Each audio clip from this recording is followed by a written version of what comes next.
Boa noite. Começa amanhã em Cancún, no México, a 16ª Conferência da ONU sobre Mudanças Climáticas. Quase 200 países vão estar reunidos para discutir o aquecimento global e tentar chegar a um acordo para reduzir a emissão de gases de efeito estufa. Mas o que é realidade e o que é mito no aquecimento global do planeta? Qual é o impacto da ação do homem, o impacto real, na temperatura da Terra? O que esperar do encontro de Cancún? Para responder a essas e outras questões, estamos recebendo no programa desta noite o climatologista Luiz Carlos Molion. Ele é professor de mudanças climáticas da Universidade Federal de Alagoas. E comigo aqui na bancada, os jornalistas Fernando Mitre e Antônio Teles.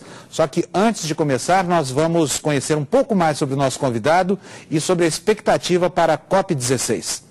Mais de 190 países se reúnem a partir de amanhã em Cancún, no México, para a 16ª Conferência da ONU sobre Mudança Climática. O principal objetivo do encontro é chegar a um acordo sobre a redução das emissões de gases de efeito estufa depois do fracasso da cúpula de Copenhague no ano passado. A expectativa, porém, é que apenas acordos genéricos sejam fechados durante o encontro, como o financiamento a iniciativas climáticas, a criação de um fundo verde para os países em desenvolvimento e a revisão das metas globais de controle de emissões. A adoção de um tratado climático definitivo de cumprimento obrigatório deve ficar para o encontro de Joanesburgo em 2011. Em relatório divulgado esta semana pelo Programa das Nações Unidas para o Meio Ambiente, cientistas afirmam ser impossível limitar o aquecimento do planeta apenas com as metas estabelecidas em Copenhague. Também nesta semana, a Organização Meteorológica Mundial, entidade ligada à ONU, anunciou que a concentração dos principais gases causadores do efeito estufa na atmosfera atingiu o nível mais alto desde os tempos pré-industriais. A teoria do aquecimento global, no entanto, não é consenso entre os especialistas. Pesquisador do clima há mais de 40 anos, Luiz Carlos Molion suspeita que haja manipulação dos dados sobre a temperatura terrestre. Professor de climatologia da Universidade Federal de Alagoas e representante da América do Sul na Organização Meteorológica Mundial, Molion garante que a ação do homem é incapaz de aumentar a temperatura da Terra. Pois é, o professor Molion, ele não concorda com nada disso que está sendo discutido lá em Cancún, não é isso, professor? Está correto, Panusso. O senhor é contra, o senhor inclusive acha que está acontecendo um esfriamento global? Perfeito. Os indicadores climáticos, particularmente o Sol, que é a nossa principal fonte de energia, está entrando num mínimo de atividade que ocorre a cada 100 anos. Cada 100 anos o Sol entra no mínimo de atividade e permanece durante 22, 24 anos produzindo menos energia. Produzindo menos energia, ele vai contribuir para um resfriamento global. E ao mesmo tempo, hoje, a comunidade científica dispõe de mais de 3.200 boias à deriva nesses oceanos.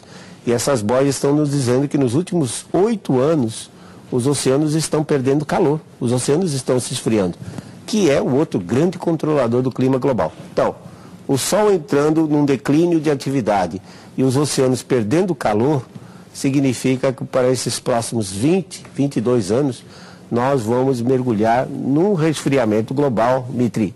Agora, não é aquela idade do gelo, né, e que a temperatura vai cair 10, 12 graus, não. Vai ser um resfriamento pequeno, mas nós vamos perceber isso nos invernos rigorosos, particularmente no hemisfério norte. Mas, professor, amanhã o senhor vai ouvir exatamente o contrário.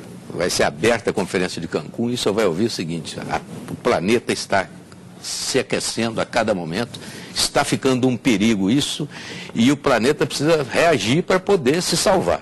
De onde eles estão tirando esses números? Como é que eles medem isso? O senhor mede de um jeito e eles medem de outro? A partir dos mesmos dados, inclusive? A partir dos mesmos dados. É interessante isso, né? Eu até ouvi o presidente Lula falar um dia, não, porque nós temos que manter a temperatura no máximo 2 graus acima do que está hoje. Todo mundo fala isso. De onde saiu essa história? Ele pega uma equaçãozinha, que no fundo é um ajuste logarítmico da subida do CO2. Aí coloca-se a concentração inicial, 280 partes por milhão, que seria da era pré-industrial.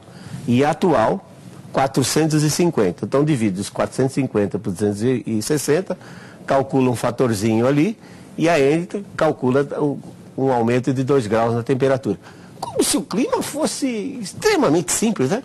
Você simplesmente... Eu não entendi essa conta que o senhor fez, assim, acho que ninguém entendeu.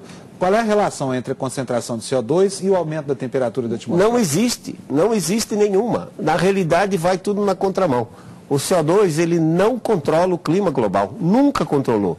Nós temos registros de testemunhos de gelo, por exemplo, na Antártica, de 400 mil anos atrás, que mostram que a temperatura sobe antes, depois os oceanos se aquecem, e aí os oceanos liberam o gás carbônico. É como num refrigerante ou numa água com gás. Você, na hora que abre, a água está cheia de gás, quando está gelada. Depois que ela fica aqui, ela vai se aquecendo, ela expulsa todo o gás que estava em solução. E os oceanos também são assim.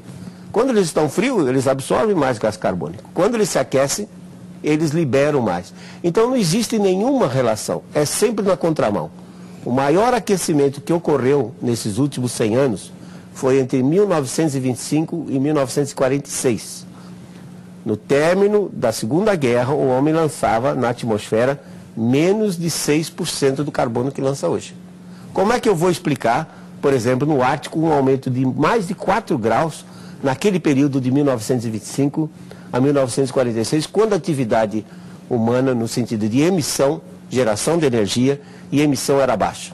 E depois da guerra, em que houve uma intensificação na industrialização, né? Na indústria, e que praticamente aí começou uma globalização em função dos aliados terem tomado as indústrias dos alemães, dos japoneses e dos italianos, começaram a produzir mais, precisou mais energia elétrica, emitiram mais carbono e, no entanto, a temperatura de 1947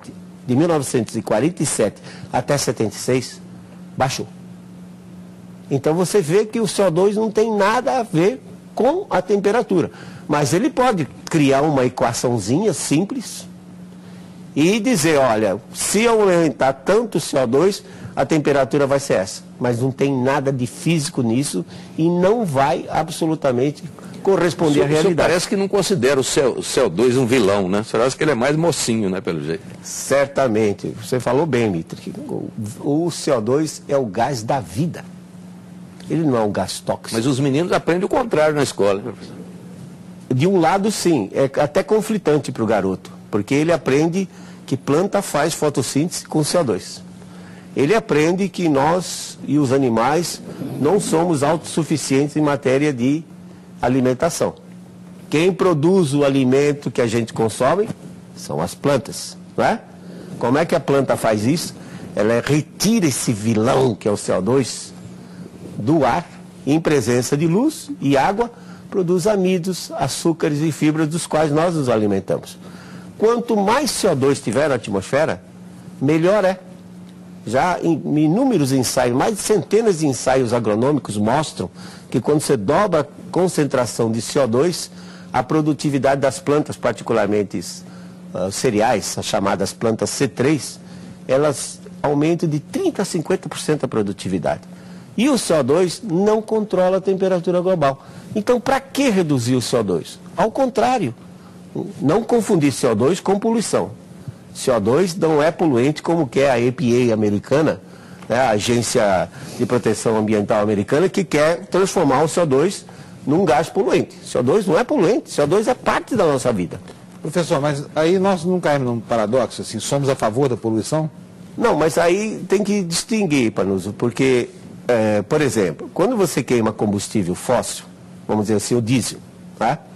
A comunidade europeia, ela exige que o diesel vendido lá tenha 10 miligramas de enxofre por cada quilo de diesel. Você pega aqui em São Paulo, faça a pesquisa, você vai ver que os nossos postos de combustível vendem combustível com 500 a 2.000 miligramas. 200 vezes mais do que é permitido pela comunidade europeia. Agora, ora, esse enxofre sai queimado na forma de dióxido de enxofre, combina com umidade atmosférica, forma gotículas de ácido sulfúrico e o cidadão urbano, aqui em São Paulo, aí ele respira o quê? Ácido sulfúrico. Então, não vou dizer que os combustíveis fósseis não tenham problemas. Eles têm problemas. Temos tecnologia para isso? Temos. Custa mais caro. Vai ter que refinar várias vezes, ter refinarias modernas que nós não temos para reduzir a concentração desses outros constituintes, como o enxofre. Mas o CO2 em si, ele é benéfico para a humanidade. Professor, esse quadro revela que há uma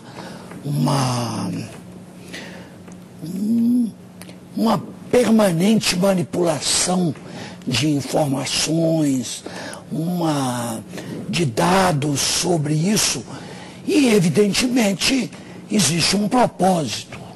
Quer dizer, ninguém faz nenhum tipo de atividade tão global para nada. Por que os países ricos hoje aplicam tanto dinheiro nessa impostura, se é verdade o que o senhor está dizendo? Bom, Teles, a vantagem de ser velho, como eu disse, é que a gente já viu certas coisas acontecerem na vida. Nós temos um outro exemplo que ocorreu na década de 70 e 80, que foi a eliminação dos CFCs, dos compostos de clorofluorcarbono, que são gases utilizados em refrigeração, geladeira, ar-condicionado, porque os CFCs estariam destruindo a camada de ozônio. Também a receita foi exatamente igual ao aquecimento global. Criou-se o painel de tendência de ozônio, reuniram-se alguns cientistas do mundo para dar aquele ar, né, de que os resultados são científicos, comprovadamente científicos. Criou-se o Protocolo de Montreal, em 1987. Hoje temos o Protocolo de Kyoto, que vai estar em discussão agora a partir de amanhã. Criou-se lá em Cancún.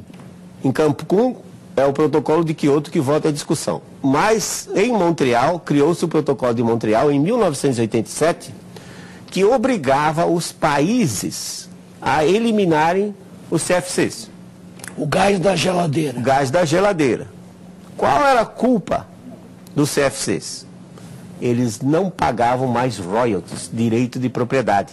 Eram gases de domínio público. Mas, professor, Bom, com isso, deixa eu só terminar, Panils. Com isso, o que fizeram? Obrigaram os países a assinar o Protocolo de Montreal. Na época, eu era Fernando Collor, que era o presidente, eu tinha acesso a Fernando Collor, enviei um fax para ele de 5 páginas explicando por que o Brasil não devia entrar nisso. O Brasil precisa de refrigeração a baixo custo. O Brasil acabou assinando. 2 anos depois encontramos com o nosso representante e, pressionado, ele confessou que foi uma exigência do FMI que o Brasil assinasse o Protocolo de Montreal para poder renovar a dívida externa. Qual a preocupação ambiental aí, Teles? Totalmente econômica. Quem saiu ganhando com isso? 5 indústrias que detinham a patente. Mas tinha um discurso ambientalista por detrás, como tem agora. Como tem agora. Mas o objetivo não é ambientalista. O objetivo, respondendo a sua pergunta, é o seguinte: já vimos isso na história antes, como se diz na gíria. Já vi esse filme antes. Quem saiu beneficiado? Os países ricos. Mas, professor, os CFCs não destruíam a camada de ozônio? De jeito nenhum, Panuso. Na realidade... Mas agora, eu não entendo nada disso, eu sou leigo, mas assim, a gente lê todos os dias nos jornais que houve uma recuperação da camada de ozônio. Não houve. A camada de ozônio continua decrescendo, porque para a formação de ozônio, você precisa de raios ultravioletas que vêm do Sol. E quando o Sol está ativo, como estava muito no início da década de 60, ele produz mais ultravioleta e a camada de ozônio fica mais espessa. A partir de lá, o Sol começou a entrar em declínio. Está chegando agora, no mínimo, como eu disse, de 100 anos, e produzindo menos ultravioleta, e a camada de ozônio continua diminuindo, e os CFCs foram eliminados. Quem foi que ganhou com isso? Basta dizer, a DuPont, que tem sede no Canadá, mas produz aqui no Brasil, faturava no mundo 2,5 bilhões de dólares com os CFCs. Com os substitutos passou a faturar 30 bilhões de dólares. Quer dizer, nós pagávamos $1,70 pelo CFC e estamos pagando $35 pelo substituto. Professor, o senhor acha então que é uma grande conspiração internacional com interesse econômico, tendo por trás um discurso ambientalista? Porque, por exemplo, o Al Gore corre o mundo aplaudido em todo lugar, recebeu o prêmio Nobel. Tudo isso é falso? Ele está a serviço desses países industrializados. Porque, veja bem, Mitri, vamos partir do princípio que todo o petróleo que nós temos está representado agora pelo que nós sabemos em termos de reserva. Então você tem uma quantidade fixa de petróleo.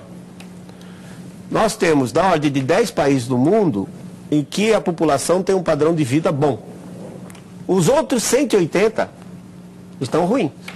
Estão péssimas condições, subhumanas. Tem mais de 2 bilhões de pessoas, Teles, que não é que estão passando fome, não. É que não tem o que comer mesmo. Problema de saneamento básico, enfim, uma série de coisas. Bom, se só tem esse petróleo, se permitir que esses países se desenvolvam e tragam a sua população a um nível, a um índice de desenvolvimento humano, um IDH, que seja razoável, não vou dizer nem o padrão americano. O padrão americano seria um desastre. Eles consomem 35% de tudo que é produzido no mundo. Trazendo essa população desses 180, veja bem, se você fizer as contas, nós estamos hoje com quase 7 bilhões de pessoas. Da ordem de 700 bilhões, 7 bilhões, da ordem de 700 milhões estão bem. Os outros, quase 6 bilhões, estão mal. Isso quer dizer que não tem petróleo para todo mundo desenvolver? Não tem petróleo para todo mundo. Então, os países industrializados estão preocupados com esse fato de que se os países subdesenvolvidos começarem a se desenvolver, vão competir pelo mesmo bolo, pela mesma... Pois é, mas lá em Cancún, a partir de amanhã, esses países, esses que precisam desenvolver, estarão lá. E estarão repetindo essa mesma teoria dos ricos. O problema é que eles entram naquela jogada seguinte: tá bom, você mora aí numa ilha, então nós vamos te dar tantos milhões de dólares, e eles se sentem satisfeitos com isso. Esse que é o problema. Não existe preocupação ambiental. Você pode ver, a partir de amanhã, que toda a preocupação é saber quanto é que eu levo nessa. Eu resumiria esse negócio de aquecimento global, essa farsa de aquecimento global, com uma frase só: segurança energética dos países industrializados. O que é Japão? O que é Inglaterra? Alemanha? São todos países que não têm recursos naturais, não têm recursos energéticos. Se a Rússia resolver fechar a torneira do gás que vai para a Alemanha, desmorona, tá? Agora, professor, não há uma estrutura de inteligência no mundo localizada nas grandes universidades que são capazes de se juntar a essa campanha para denunciar que tudo isso sobre aquecimento é uma impostura? Por que isso não acontece? Está acontecendo, Teles, mas é muito lento, porque a propaganda a favor do aquecimento global, ela, na realidade, ela é muito maior. Mas, ela por exemplo, paga para desenvolver a tese de que o aquecimento é nocivo. Você pega, por exemplo, o caso da Inglaterra, né? Margaret Thatcher chegou e disse simplesmente isso: está aqui tantos milhões de libras esterlinas, eu quero que vocês me provem que o CO2 aumenta a temperatura do globo. Pronto. Aí então os cientistas que normalmente não têm dinheiro, têm ali uma oferta de dinheiro para provar algo que é impossível de ser provado.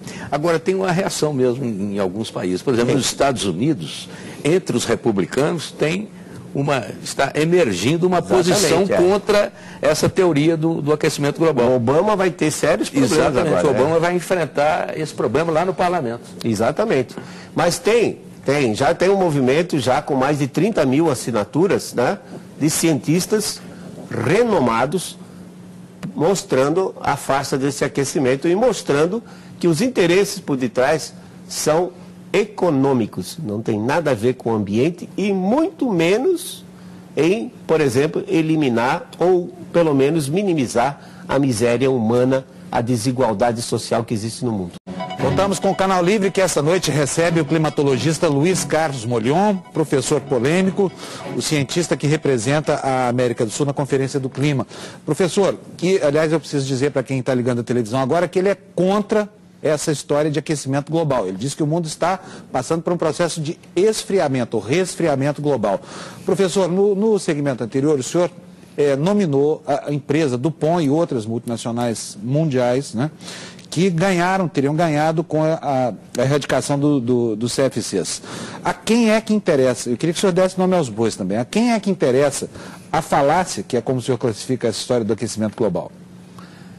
Aí eu diria que já é mais generalizado. Vamos dizer, eu diria que a eliminação dos CFCs sob a desculpa de que eles destruíam a camada de ozônio foi um ensaio para depois entrar com essa agora que é o aquecimento global. Aí o interesse realmente continua sendo dos países industrializados, como foi dito aqui, provocado pelo Mitre, que se nós temos um bolo só, aliás, tem um detalhe só de passagem, acredita-se que o petróleo seja de origem fóssil, mas os russos têm uma teoria que já vem desde os anos 50, que hidrocarboneto simples, como propano, butano, esse gás que a gente usa em casa para cozinhar, né, o do botijão, devido à alta pressão que eles se encontram no interior da Terra, ou próximo da superfície, da crosta terrestre, eles poderiam ser sintetizados e produzir petróleo continuamente. Então, se essa teoria da sintetização de petróleo a partir de hidrocarboneto simples for válida, talvez a gente não tenha um problema de crise energética. Como eu disse, essa síntese seria obtida de que forma? Devido à alta pressão das placas tectônicas, que são placas com milhares de toneladas e ao mesmo tempo na interface entre o magma, que é essa região do interior da Terra aquecida, 1.200 graus centígrados. A gente vive num planeta e que na realidade é uma casquinha pequenininha em volta de uma bola de fogo, né, que se solidificou ao longo do tempo. Relativamente falando, a litosfera ou a crosta terrestre, relativamente falando, a casca do ovo é mais grossa com relação ao ovo do que a litosfera com relação ao nosso planeta. Então a gente vive numa camadinha muito fininha e embaixo você tem o magma, que é esse que sai como lava na forma dos vulcões, que é rocha derretida.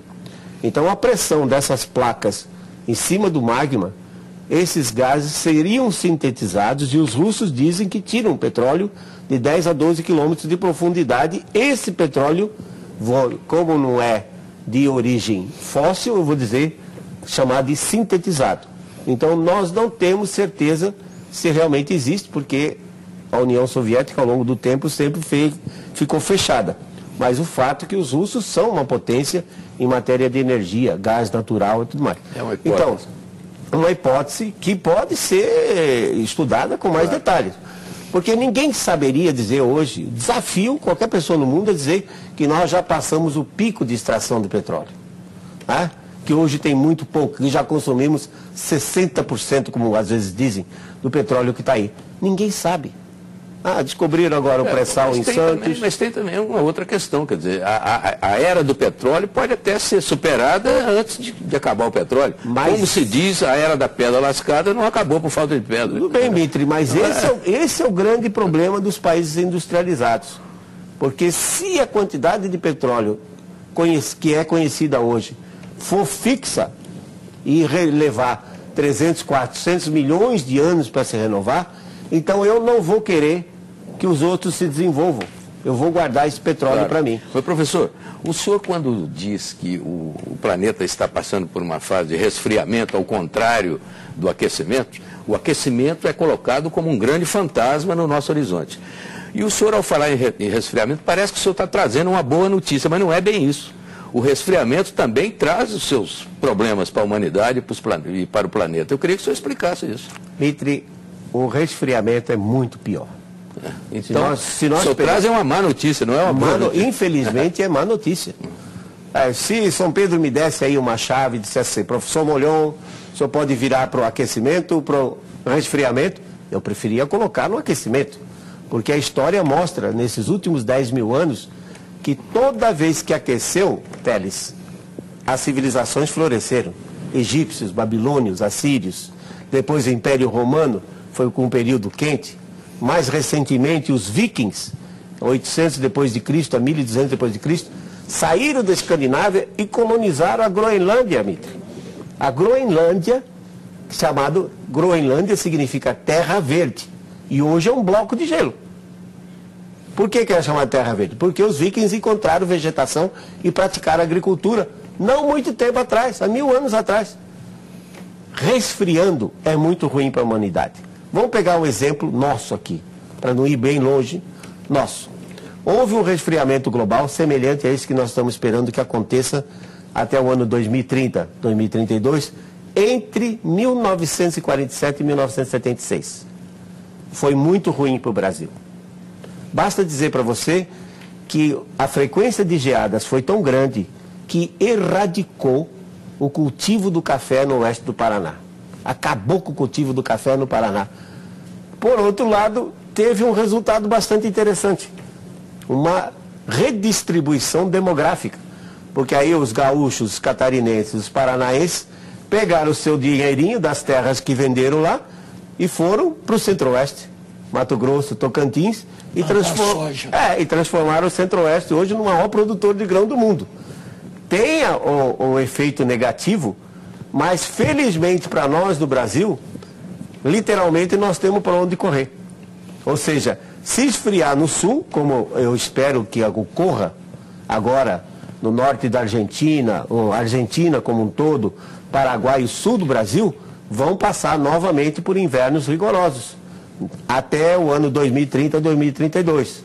Espera-se que não se estenda mais do que isso. A Europa vai passar por invernos rigorosos. Inglaterra, a Europa como um todo, a Rússia e a China, nós estamos vendo já nesses últimos 10 anos. Professor, há um histórico de idades de gelo pela qual o mundo passou. Há, opostamente, um histórico de alguns períodos de altíssimas temperaturas? Existe. Muito bem lembrado, Teles. Claro que a gente não tem dados, digamos, de termômetro, porque os termômetros só passaram a existir a partir do século XVII. Aí usam-se testemunhos, como é chamado. Por exemplo, no caso da Antártica, perfuraram uma capa de 3.600 metros de espessura de gelo e vão retirando cilindros de gelo, e nesses cilindros tem umas bolhas de ar. Então retira-se cuidadosamente essas bolhas de ar e faz análise. E dessas análises mostrou o seguinte: temperaturas, a análise cobre as últimas 4 eras glaciais, os últimos 400 mil anos. Mostrou que as temperaturas chegaram a cair 10, 12 graus, e depois, nos interglaciais, uma era glacial dura da ordem de 100 mil anos, e ela é interrompida por períodos mais quentes, chamados interglaciais. Os 3 últimos interglaciais, de 130 mil, 240 mil e 340 mil anos atrás, as pesquisas mostram que as temperaturas foram 6 a 10 graus centígrados mais elevadas do que a atual. Então já esteve quente e, claro, naquela época o homem não consumia petróleo. É possível verificar, através dessa pesquisa, por que aconteceram esses aquecimentos, esses períodos de aquecimento? Fatores astronômicos relacionados à produção do Sol e também ao movimento da Terra em sua órbita. Quando a Terra fica mais próxima do Sol, fica com uma órbita quase circular, porque as pessoas leigos não sabem, mas a órbita terrestre, ela pulsa, ela vai desde uma elipse até uma circunferência praticamente quase que perfeita.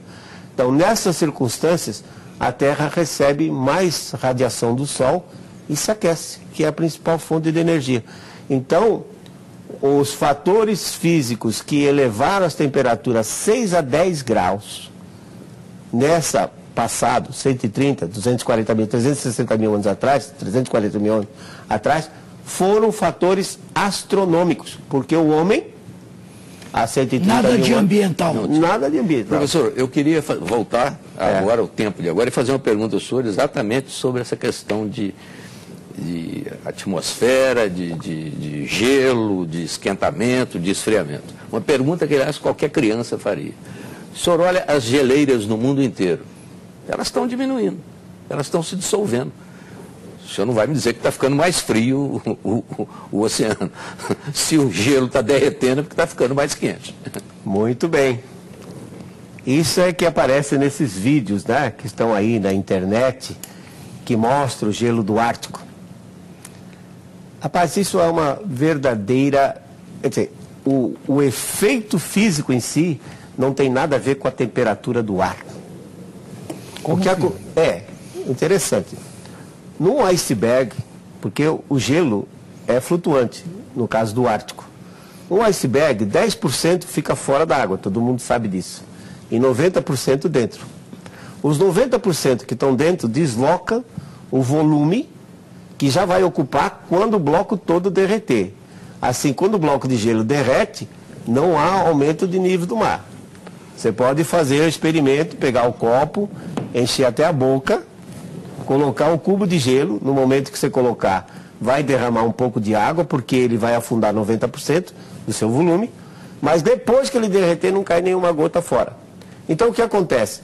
Nós passamos por um período, a partir de 95, 96, em que as correntes marinhas começaram a levar mais água quente para o Ártico. Então a água quente entra por debaixo da parte submersa e derrete um pouco dessa parte submersa. Devia ser 90%, passa a ser 85%, 80%. O resultado é que a parte submersa não tem condições de sustentar o peso da parte aérea. Aí o gelo colapsa.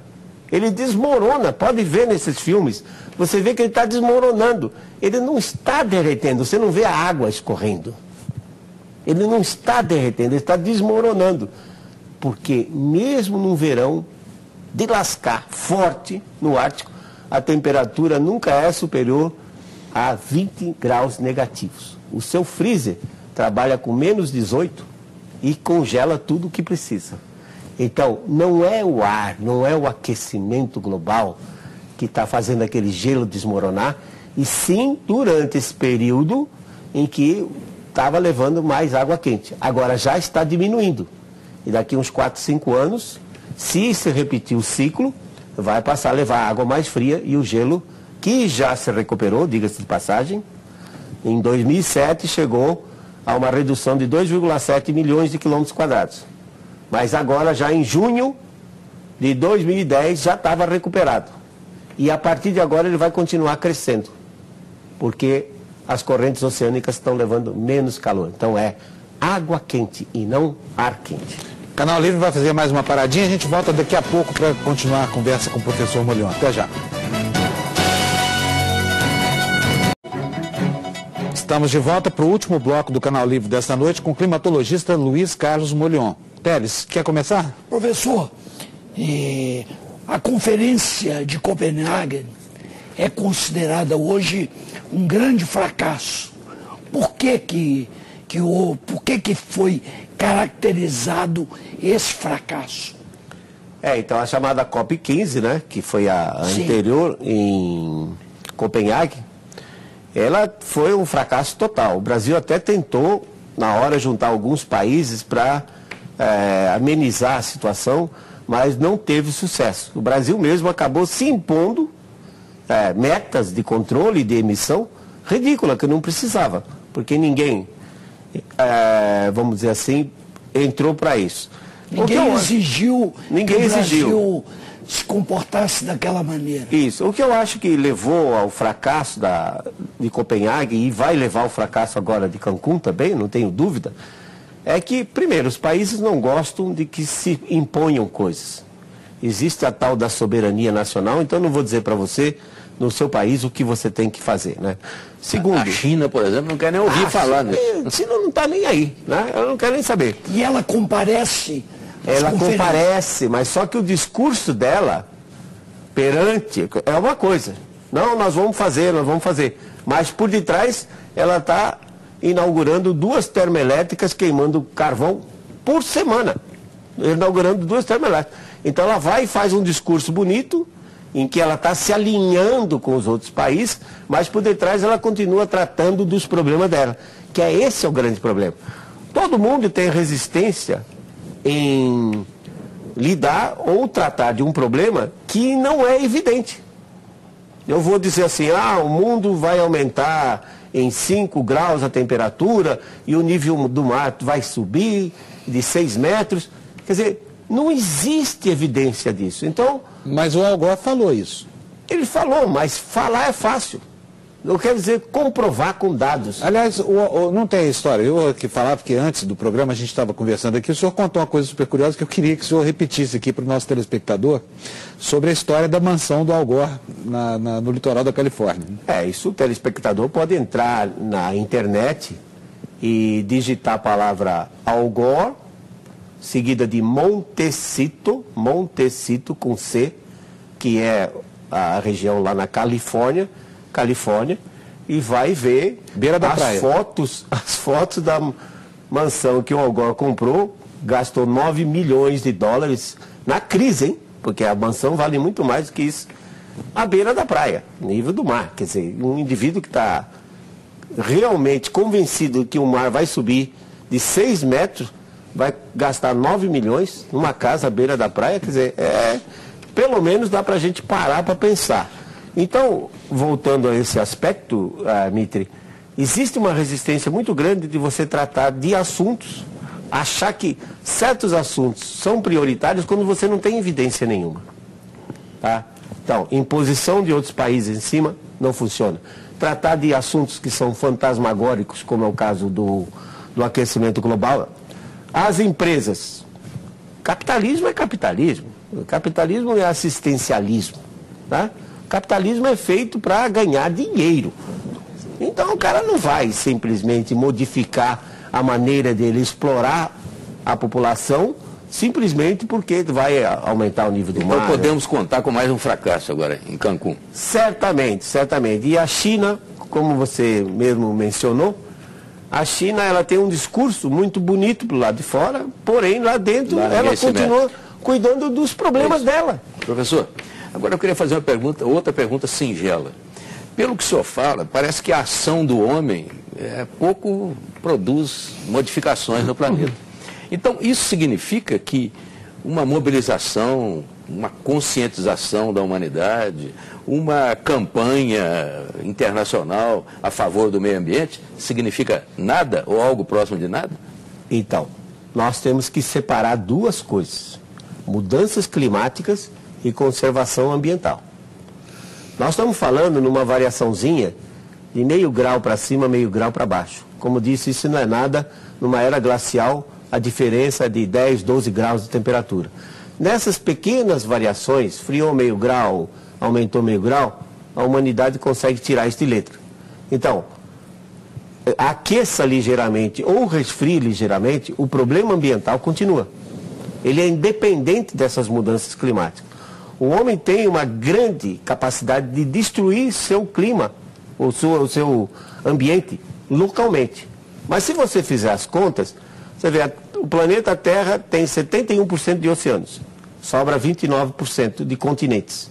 Desses 29% de continentes, 15% é deserto e terras geladas, sobra 14%. Dos 14%, felizmente, 7% ainda estão cobertos com florestas tropicais e florestas boreais. O homem manipula apenas 7% da superfície terrestre. Localmente, ele é terrível. Ele transforma um planalto do Piratininga, com uma floresta exuberante como era São Paulo, num inferno como é São Paulo, com temperaturas de 4, 6 graus acima do que era antes, por conta do efeito local. Então não pode confundir, Mitri, conservação ambiental, que é extremamente importante, porque se o homem não conservar o ambiente, a espécie desaparece. Não é a primeira vez que desaparece uma espécie. O homem pode ser uma dessas espécies que venha a desaparecer, porque o planeta em si, ele não tem problema nenhum. Quem tem problema somos nós, que criamos os problemas. Se nós desaparecermos, possivelmente, como a Terra tem aí mais uns 5 bilhões de anos de existência, ela vai se recuperar e fica tudo como estava antes. Professor, infelizmente o nosso tempo acabou, o senhor tem 1 minuto para suas considerações finais. É importante, então, que o telespectador saiba que o CO2 não controla o clima global. O CO2 é um gás benéfico, o CO2 é o gás da vida. Aumentando o CO2 na atmosfera, vai aumentar a produtividade das plantas, que é o que nós precisamos com uma população crescente.